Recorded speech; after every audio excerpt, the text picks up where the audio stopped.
Hello, BookTube. I'm here with an official announcement.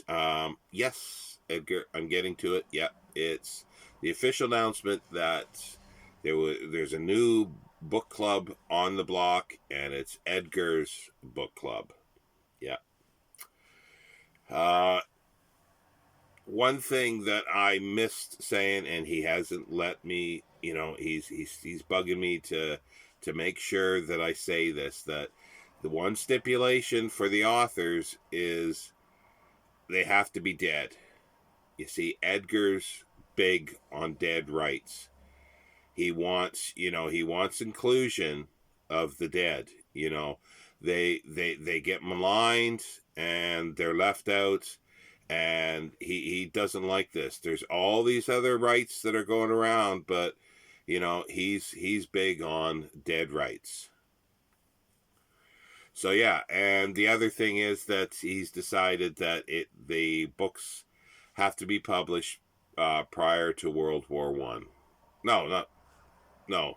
Yeah, you were thinking no. It has to be before World War II.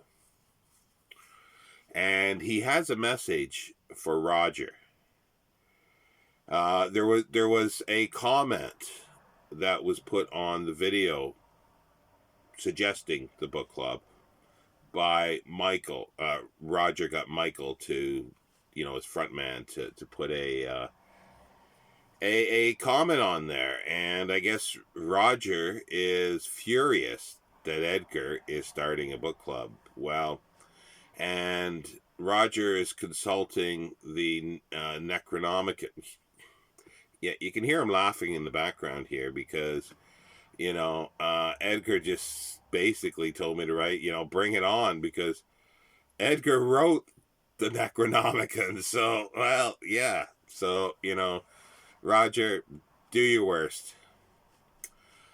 Anyway, so yeah, the stipulation is dead author, and the book has to be published before 1939, and preferably something that is not currently read all the time. Not that it's impossible to find, but authors that have fallen out of favor, because as I say, Edgar's really big. He wants to bring the rights of the dead, into the forefront here, because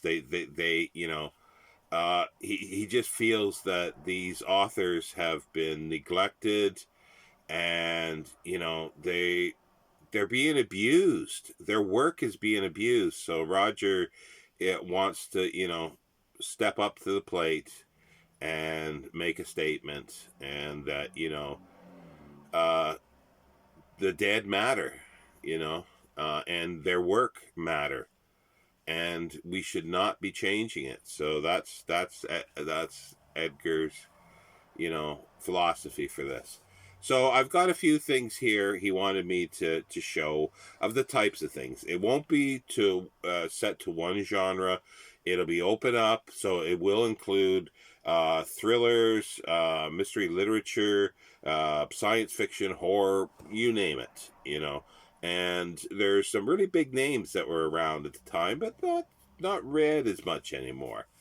Um, and we'll start out with Edgar Wallace. Here's a reprint of one of his. It's called The Terror. Beautiful jacket on these hardcovers.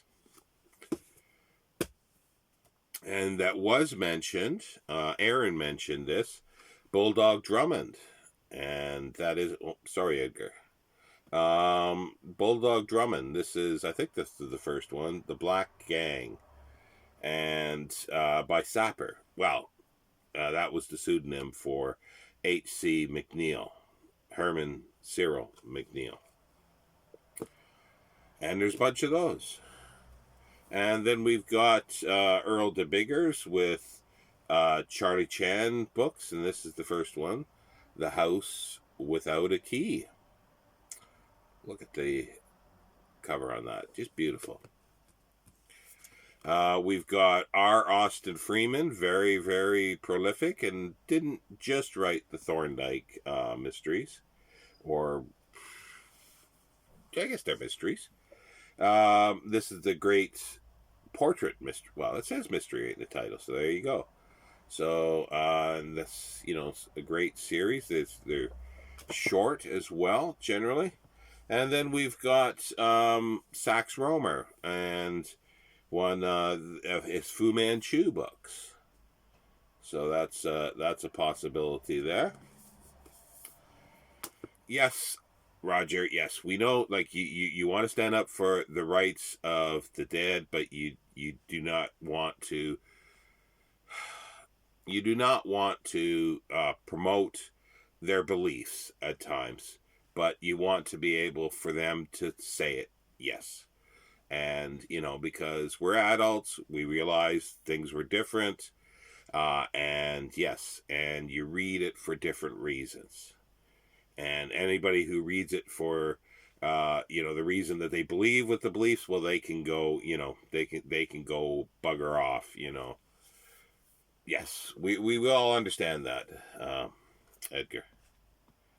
And here's another one, Philo Vance series. This is the Benson murder case from 1926 by S.S. Van Dyne.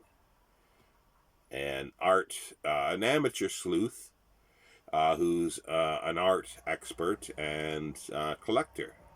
He's rich, he's a dandy, very effeminate, and from 1920s. Very good series. So yeah, so that's just a sampling of things. We'll figure out what to have for May, because that's what it'll be starting. If you have any preference of any of these or anything else, then Edgar will.